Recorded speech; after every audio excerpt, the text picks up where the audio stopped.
I was thinking about the worst moment that I had with Bill. And I think that it has still a lot to teach me, and maybe it'll be an entree into something that I want to share with you. So I rollerblade. I spend all day on rollerblades.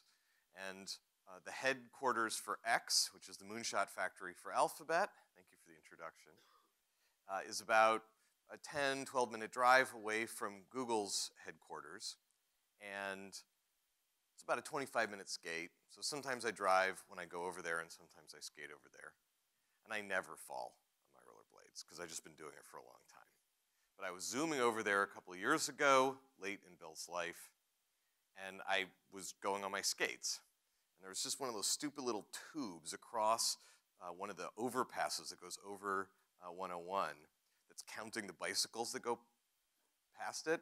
And there was a shadow across it, so I was on my brake going down, caught that rubber tube and went flying. Scraped up my knuckles really badly, so it looked like I'd been in a bar fight. So I got to Bill right on time, just like dripping blood from both of my hands. And I sat there patting the blood off my knuckles. And he didn't say anything about it. It was probably the least friendly that he'd ever been with me. And I really stewed on that for a while afterwards. Why? Because he was such a friendly, such a supportive guy. He didn't even ask to tease me, and he was also really into teasing people. Like, what's up? And it occurred to me afterwards that that was only the second time in my interactions with Bill that I was trying to get him to fix a problem for me. And he was not into fixing problems for other people. He was a coach. And that's very different than going and whining and saying, here, make this better for me. And in those two moments, that was the second one of it. And I think he just wasn't in the mood to ask me or even tease me about my knuckles, because he was in the middle of giving me tough love about something else, and would have sort of broken that rhythm to say, oh, sorry about your knuckles, or to be friendly and tease me about it. Because he was not interested in helping me short term. He was interested in helping me long term. And helping me long term meant teaching me to solve my own problems. And that means a lot to me, because that's what I do. At X is a very heterogeneous place. We have all of these different things going on. You've probably heard of some of them, like the self-driving cars, Google Glass, the stratospheric balloon project, the contact lenses that have computers in them. I assume you've heard of at least one or two of these things. And there are quite a few more, and we do hundreds a year that actually don't work out, and we have to kill them. So my full-time job is not making cool technology stuff. I kind of wish it was, but it's not. My full-time job is as a coach and a mentor. I'm trying to train people to take moonshots, to do really audacious things.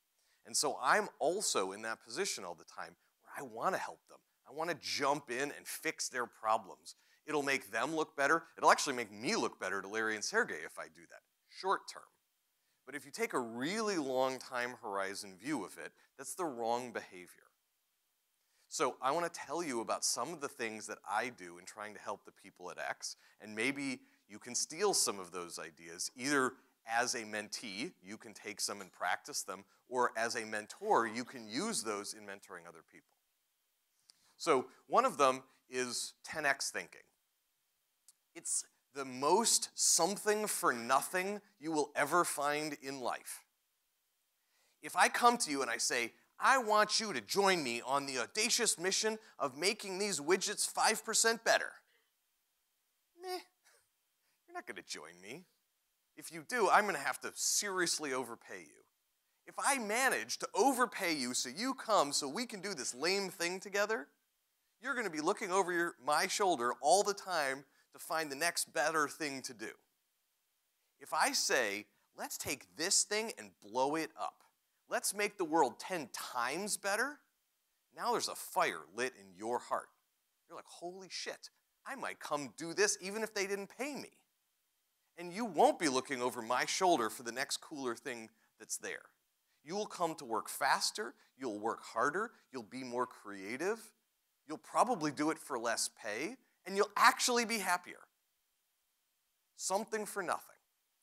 Here's another one of the secrets about shooting higher than seems reasonable. If I ask you to make this thing 10% better with me, we still need a whole bunch of people. We're still going to have HR, we still have to have legal, we still have to have rent. By the time you add it up, the cost might be mildly higher to make something 10 times better, but it's probably not even 2x more expensive than making something 10% better. If you tell people, let's do something slightly better than it was before, what you're signaling to them is, I want you to take the existing infrastructure, the intellectual infrastructure as well as the physical infrastructure, and tweak it. That's where your mentality will be. And that means you have to be smarter than every single person who's worked on this project before you. Good luck with that. Or you have to stay up later. You're going to work harder than everyone else in the world who's ever worked on this before. That's a sucky plan. You're going to spend more money than anyone's ever, of my money than anyone's ever spent before. That's not a good plan. But if I say, we're going to make this 10 times better than it was before, okay, that's impossible. All right. If I sign up for this, I know that this Astro guy is kind of serious about this, so I have to throw out the rule book. I have to start over. You cannot be, maybe in college, but at the top level in anything, football or otherwise, you cannot win just by working hard. You cannot win just by having better genes than most other people do. You have to have something weird, something different, something special, if you really want to be one of the best people in the world. So how are you going to be weird? How are you going to be different? How are you going to bring something that no one else can bring? Because it's not true that you're going to work so hard that you're going to end up at the top of the pile, because there are just too many people who are willing to work harder, even than you're willing to work. So we're going to be weird together. And you're going to know when I ask for 10x, when I ask for the almost impossible, that if there's some way to accomplish it, it's because we're going to start over and we're going to go look in a part of the space of solutions that no one was brave enough, weird enough to go look in that part of the space. That's why pushing people way past what seems reasonable is a something for nothing. It limbers them up. Now here's the trick. Hey, you feel signed up for this. But as soon as you sign up for 10x thinking, most of life is failing. Most of life is about learning, and you learn because you try to do it and then it doesn't work. It often feels like failing, at least in the moment. And if that's true for most of life, definitely if I ask you to do anything at 10 times what it's ever been done before, you are definitely not going to succeed the first couple of times. So most of what's going to be hard about training to do this is about getting out of your own head this feeling, I want to succeed. Screw succeeding. I want to succeed in the long run. But in order to succeed in the long run, you have to be strategic about failing in the short run. And feeling good about that. Whatever jujitsu you have to do on yourself, with your teammates, for the people who work for you, to make it possible to work on failing and learning, that's the real trick. Otherwise, you don't get the benefits of working on 10x. Everyone just gets depressed and leaves. So how do you do that? That's what I spend all of my time on. I'm a culture engineer. I'm obsessed with why people don't spend their time learning more efficiently, why they do inefficient things that are building ladders to the moon instead of rockets to the moon. And the fundamental reason is because if you build a ladder, you're never really going to get to the moon, but after a couple days, you can be like, hey, I'm closer. And then your boss is like, great job, Astro. You're closer to the moon. I mean, you're completely wasting your time. But it feels good, and you can maybe get a little bonus, a little pat on the head.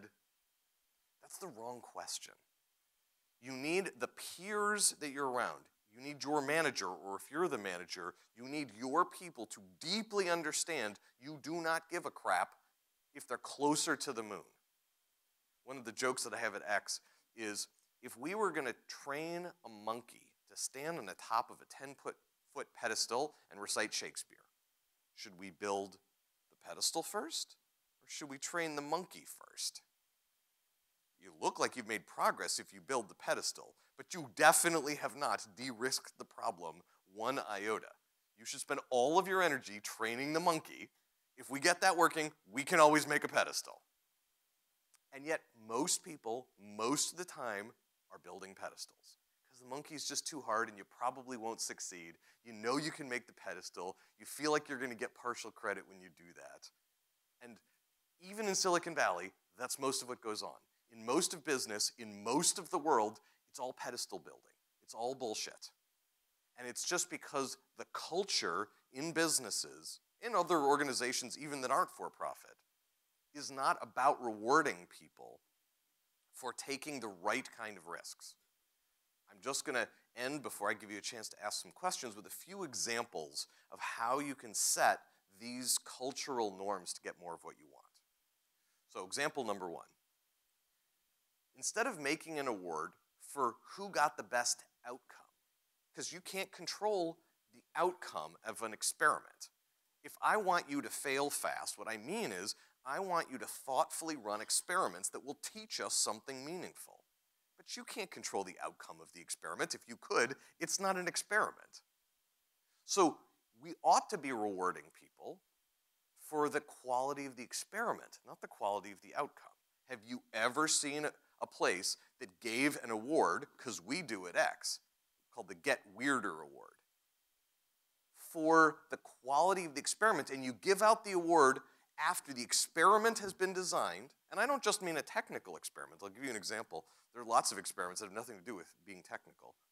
But before the experiment is run, because it's how good a question is this? A long time ago in glass, we were going to sell more glass in one day than we could possibly do customer service for, while people were calling and asking, oh, like, should I buy this or not? So someone in marketing suggested, why don't we have everyone who's ever purchased glass in the past sign up to do customer service for us and help us sell to new people? I have no idea if that's going to work, but what an awesome question. That is an experiment that is worth running. Even, it could be a disaster. That's not the question. It's weird, and if it does work, we will have learned something powerful, and we'll do it again. It turned out it did work well. Here's another example. So if you pick anything hard you've done that was over the horizon kind of thinking, not the 10x kind of thinking, or talk to someone who's ever done something like that, ask them, now that you're done, if you had to throw away all the code, all the hardware, whatever it is, you get to keep what's in your brain, you get to keep your team and what's in their brains. But you lose all the stuff, and you have to build it again. How long would it take you? What percentage of time would it take you to totally reinvent the thing that you just did? And I get estimates that vary between about 20% of the time and as low as 5% of the time. So let's call it 10% of the total time is what it would take to redo it. So what are we going to call the other 90% of the time that they spent? We could call that failing and make everyone feel bad, but that's actually missing the point. It's learning. You're spending the time trying to figure out what the question is. It turns out answering questions is pretty easy once you're really sure you understand what the question is and what the good solution is. Building it isn't the hard part. It's figuring that out that's the hard part, and that's the iteration process. So one of the things that I do at X is I say, because everyone's got a list. I'm sure 3/4 of the people in this room are somehow involved in a list. It's a list of features that you're going to add to some product. For your organization, it's the top 10 list of things you got to do next. You go to that person who made that list and you say, oh, nice list. How's that ordered? And they invariably will roll their eyes at you and say, it's in importance order, Astro. The stuff at the top's the important stuff. The stuff at the bottom is less important. Oh, okay. Humor me. Take the same things on the list. You don't have to make up anything new. Just reorder the list. So the stuff at the top of the list is the thing that you would learn the most from. However much you think the customer cares or not, I'm not interested. Just that it would teach us the most. And the thing at the bottom is the thing that will teach us the least. Okay, so they make the list, and then I say, I don't pull rank very often, but I'm going to do it right now. You will do the first 2 things on this list. Just please me, humor me, I don't care what you call it, just do the first two things on the list. They do, they come back, and I say, remake the list. You can make it in importance order this time. They remake the list. I've never seen this not happen. The new list of importance order has nothing to do with the old list. It's unrecognizably different. And then I say, that's why we don't do things in importance order. That's why we do things in learning order. But you can say fail fast, and it's not enough. You have to build a culture with your teammates, with your manager, with the people you manage that helps everyone to get through the unnatural act of actually learning and being unashamed of taking smart risks. That's where the value comes from, is the cultural feeling that we can talk to each other honestly about being passionate, but also being dispassionate, running experiments, learning at a ferocious rate, and iterating because we care so much about winning in the long run that we don't give a shit about winning today. All right, I will take a couple questions. Yeah.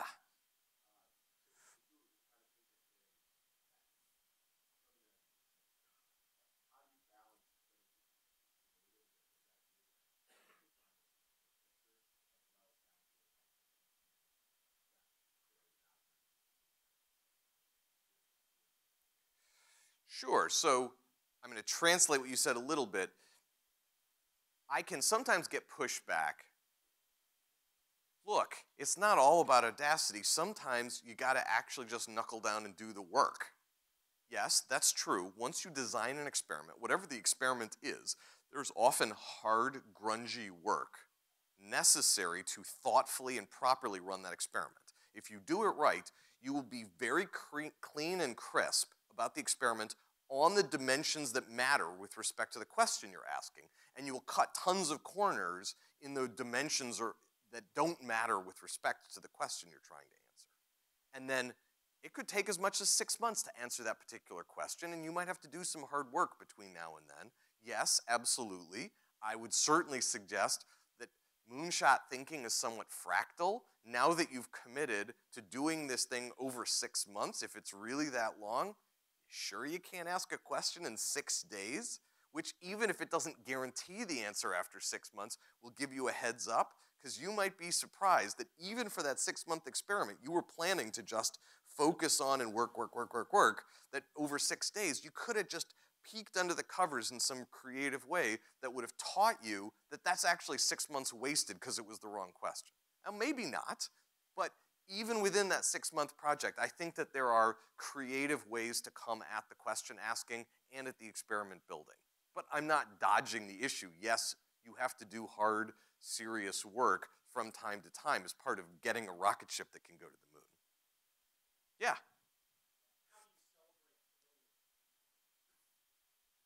I'll give you 1 or 2 examples. It's certainly not the limit of it, but one of the things that we do is I work really hard to try to get people to kill their own projects.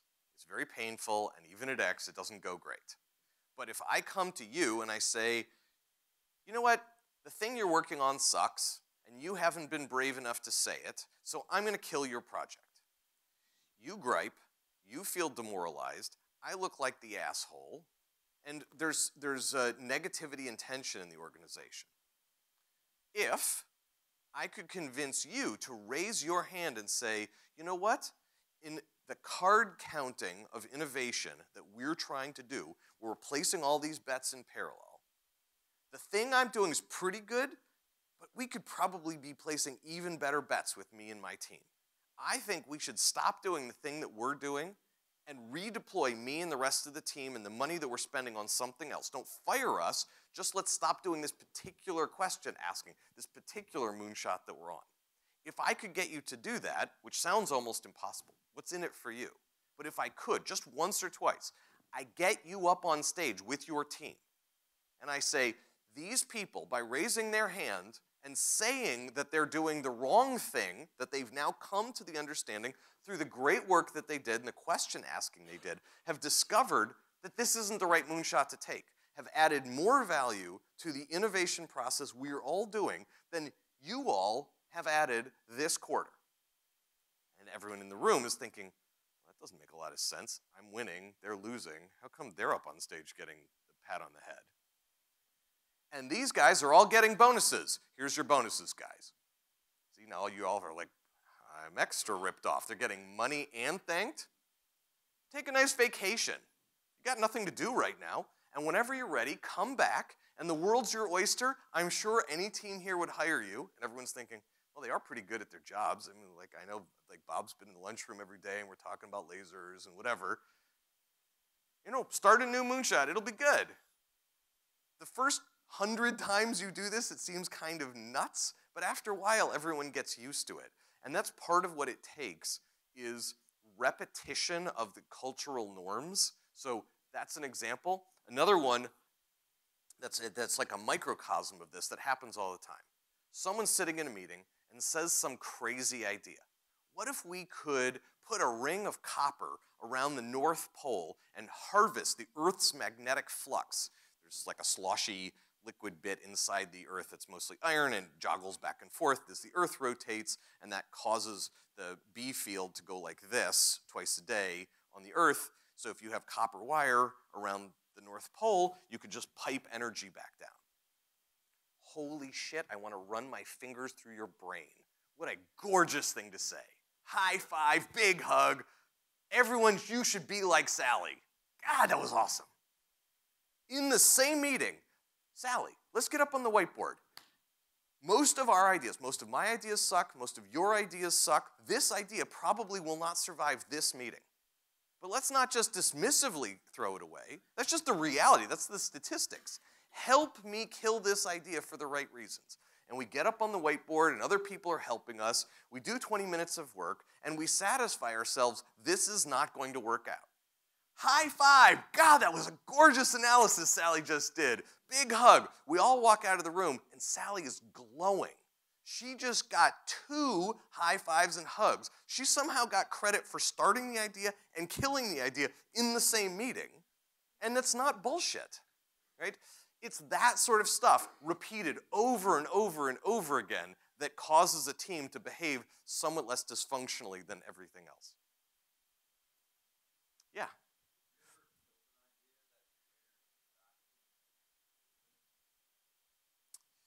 Yes. Well,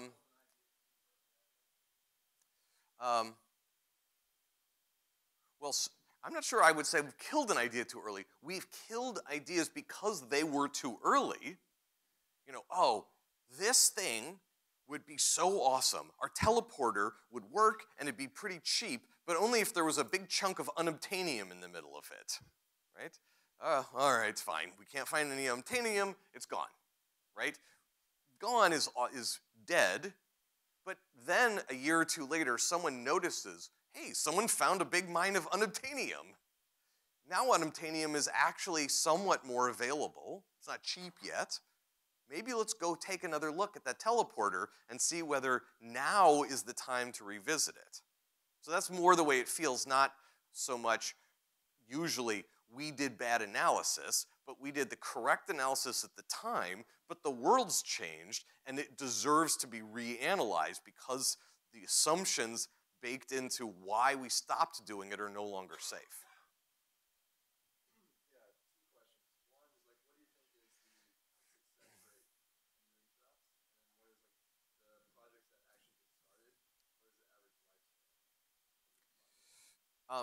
The hit rate, it really depends how you measure it, but it's safer to say it like this. You want to come work at X? The reality is, do not come if you want to succeed. Because in the short run, when you put an idea on the table, when I put an idea on the table, the statistics say we have less than 1% chance of that making it all the way to becoming an independent alphabet business. So do not tie your sense of self-worth or your sense of having done a good job this year to having caused something to get through that pipeline, because that's just setting you up for failure. On the other hand, that's fine as long as we kill the ideas cheaply. If you have a really cool idea and we kill it on the whiteboard, me and Sally, and we do it in a few minutes, that costs us almost nothing. What's scary is if it's a tens of people, and we spend, over the next 3 to 5 years, tens of millions of dollars on this thing, and then we're like, oh yeah, there was an Achilles heel the whole time. We probably could have seen that on day one if we'd really thought about it. Like that's real failure. That's just horrendous, right? But if you learn things along the way and you're always trying to kill it as fast as you can for good reasons, we kill most of it, and yet that's not a problem, and it doesn't cause our hit rate to look bad or feel bad to us, because the hit rate for things that have 50 people who've been around for a couple of years, their hit rate's pretty good. But that's because we've been pounding on those ideas for so long and seriously trying to find the Achilles heels. They probably stay at X between, 3 and 6 years from first idea to graduating. We're only 8 years old, so we have Google Brain, Verily, the life science business, Waymo, which is the self-driving cars, Chronicle, which is the self-driving car business, the cybersecurity business that we just recently graduated, Loon, which is the stratospheric balloon business, and Wing, which is the self-flying vehicles for package delivery. Those are the ones that have graduated at this point. There are some smaller ones that we sent back to Google, but those are the main ones. So N counts is a little small. Yeah, you. Diminishing bosses?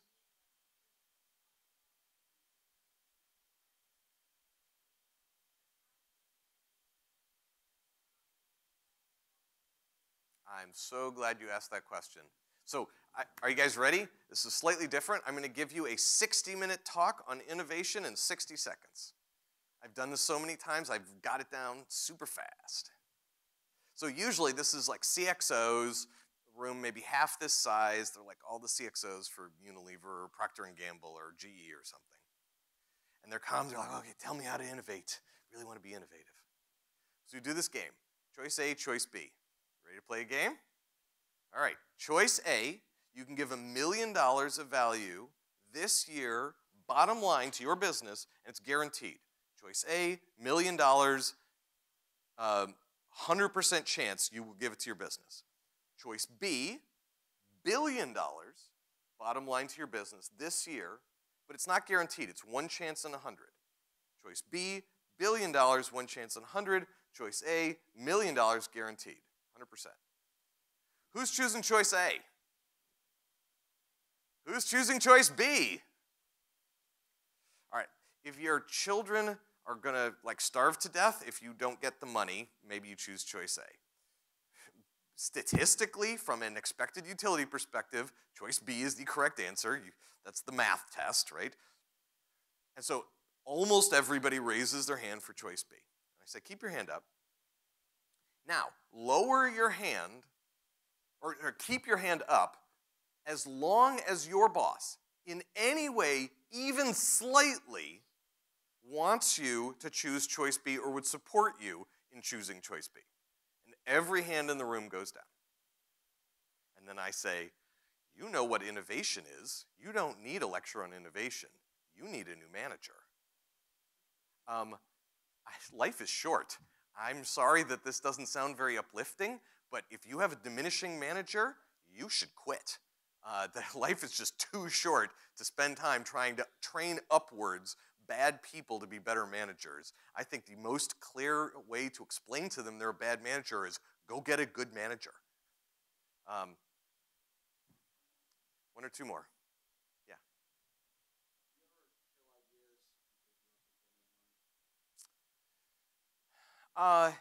Yes, but that's a little bit less depressing than it sounds like at first. I have, yes.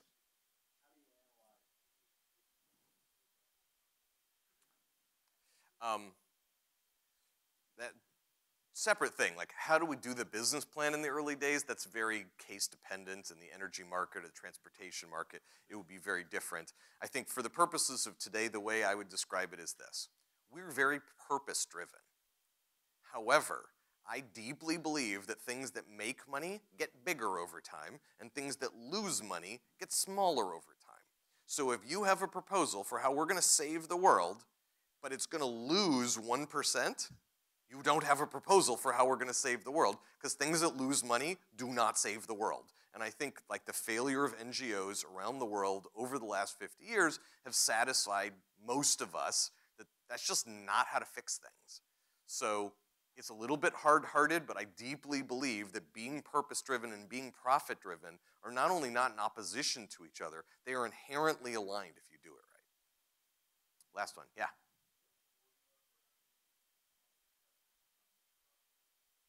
Yes. Briefly, I'm asking people to articulate it in the following way.